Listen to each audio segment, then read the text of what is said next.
আজকে সন্ধ্যা থেকে ব্লগটি শুরু করলাম। তো চটপটি বিক্রি করতেছে, অটোতে উঠে গেলাম। চটপটি আর খাবো না, যাবো 11 নম্বর বাজারে। তো মিরপুর 11-তে যারা থাকেন সবাই চিনেন মিরপুর 11। তো এই কচ কাপড়গুলো দেখছিলাম, বেশ ভালো লাগছিল। আমি অ্যাকচুয়ালি আসছি কোকারিজ জিনিস কেনার জন্য। তো ভাবলাম যে না, যে কাজের জন্য আসছি সেটাই করি।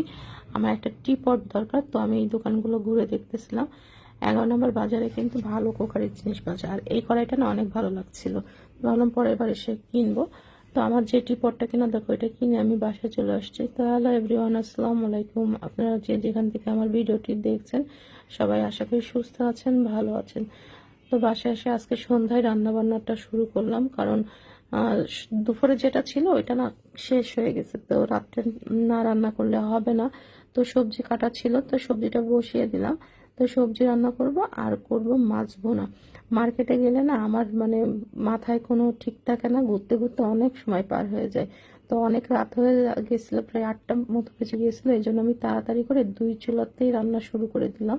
যেহেতু সবাই বাসায় আছে, সবাই খাবে, ছোট বাচ্চারাও আছে। আমার বাসায় আসলে এই সময় গেস্ট ছিল, আমার ননদরা আসছিল।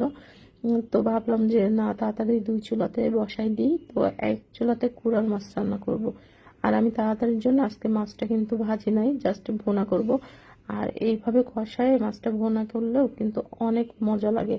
আসলে আমার মতো কার কার এরকম হয় বলেন তো? মার্কেটে গেলে মানে সময়ের জ্ঞান থাকে না যে বাসায় যেতে হবে। আমি তো শুধু দেখতেই থাকি, দেখতেই থাকি।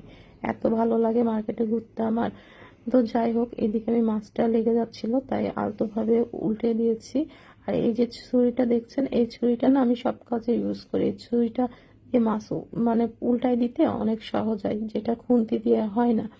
তো আমি এইখানে আস্তে আস্তে মাছগুলো উল্টিয়ে দিচ্ছিলাম। আর এই সবজির মধ্যে আমি এখন বেগুন দিয়ে দিব। প্রথম দিকে বেগুন দিলে হয় কি, শক্ত যেই সবজিগুলো থাকে ওইগুলো সিদ্ধ হয় না, আর বেগুনটা কিন্তু একদম গলে ভর্তা হয়ে যায়। তো কেটেলের পানিটা আমি দিয়ে দিচ্ছি, এটা আমি আগে থেকে গরম করে রাখছিলাম। আসলে আমি দ্রুত রান্না শেষ করার চেষ্টা করতেছিলাম। আমার রান্না করতে শেষ হতে হতে প্রায় 9টা বেজে গেছিল। এই যে সবজির মধ্যে আমি একটু টালা জিরার গুঁড়া দিয়ে দিচ্ছি, এবং মাছের মধ্যেও কিন্তু আমি দিয়েছি। আর আমি এই যে ধনে পাতাটা দিচ্ছি না, এটা কিন্তু আমার টবে লাগিয়েছি, খুব অল্প হয়েছিল, ওইটাই আমি এই সবজির মধ্যে দিয়ে দিলাম। একটু মাছেও দিয়ে দিব, মানে খুব অল্প পরিমাণে। নিজের হাতে লাগানো জিনিস আসলে খেতে ভালোই লাগে। তো আপনারা কে কে এরকম করে টবে ধনেপাতা লাগান? আমার তো মনে হয় এখন ঢাকা শহরে অনেকেই এইরকম করে, মানে শখে করে। আমি তো শখেই লাগিয়েছিলাম, দেখি হয় কিনা, কিন্তু হয়ে গেছে।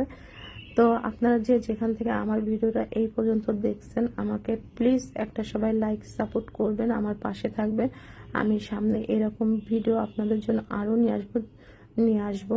সবাই সুস্থ থাকবেন, ভালো থাকবেন, সবাই জন্য দোয়া রইল।